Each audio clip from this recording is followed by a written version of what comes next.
Hello friends, welcome to my study classes. आज हम गुणज और गुणनखंड के बारे में पढ़ेंगे कि गुणज क्या होता है और गुणनखंड क्या होता है और इनमें अंतर क्या होता है।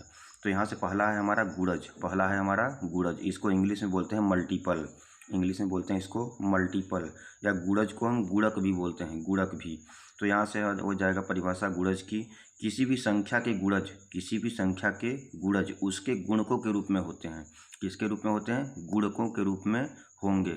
अर्थात किसी भी संख्या के गुणज या तो उस संख्या के बराबर होंगे। जो गुणज होते हैं, जिस संख्या का हमें गुणज निकालना होता है, उस संख्या के बराबर होंगे या तो उससे बड़े होते हैं। तो यही है हमारा गुणज। अब यहाँ से हम जैसे देख लेते हैं कि 5 का गुणज क्या निकालना है हमें, 5 का गुणज। तो 5 का गुणज निकालने के लिए क्या कर रहा है कि संख्या के गुणज जो होते हैं उस संख्या के बराबर होंगे या उससे बड़े होंगे और उसके गुणकों के रूप में होते हैं। किसके रूप में होते हैं? गुणकों के रूप में होते हैं।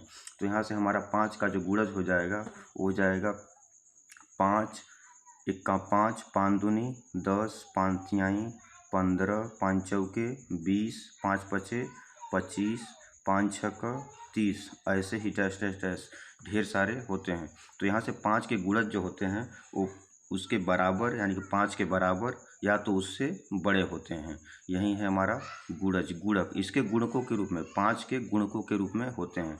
नेक्स्ट है 8 के गुणज। तो 8 के गुणज भी वहीं 8 के गुणकों के रूप में, यानी कि 8 एक्का 8, 8 दूनी 16, 8 तिरिके 24, 8 चौके 32, 8 पाँच 40 डैश, यानी कि ऐसे ही इसके गुणकों के रूप में होते हैं। तो हम गुणज निकालने के लिए क्या करते हैं? उसका टेबल, यानी कि उसके गुणक के रूप में हम निकालते हैं। और नेक्स्ट है हमारा गुणनखंड। इसको इंग्लिश में बोलते हैं फैक्टर। तो यहाँ से गुणनखंड की परिभाषा हो जाएगी, किसी संख्या को अन्य संख्याओं के गुणनफल के रूप में तोड़ने की क्रिया को गणित में गुणनखंड कहते हैं। किसी संख्या को अन्य संख्याओं के गुणनफल के रूप में तोड़ने की क्रिया को गणित में गुणनखंड कहते हैं। किसी संख्या के गुणनखंडों को परस्पर गुणा करने पर वह मूल संख्या पुनः प्राप्त हो जाती है। तो यहाँ से हमें दिया गया है, जैसे उदाहरण है 20 के गुणनखंड। हमें क्या करना है? 20 का गुणनखंड निकालना है। तो 20 का गुणनखंड क्या क्या हो जाएगा? हमें 20 किससे कट जाएगा? किससे पूरा विभाजित हो जाएगा? तो यहाँ से पहला 1 से कट जाएगा, 1 से विभाजित हो जाएगा, 2 से विभाजित हो जाएगा, 2 दहा में 20, फिर 4 से विभाजित हो जाएगा, 4 पाँचे 20, फिर 5 से विभाजित हो जाएगा, 5 चौके 20, फिर 10 से विभाजित हो जाएगा, 10 दूनी 20, फिर 20 से भी विभाजित हो जाएगा।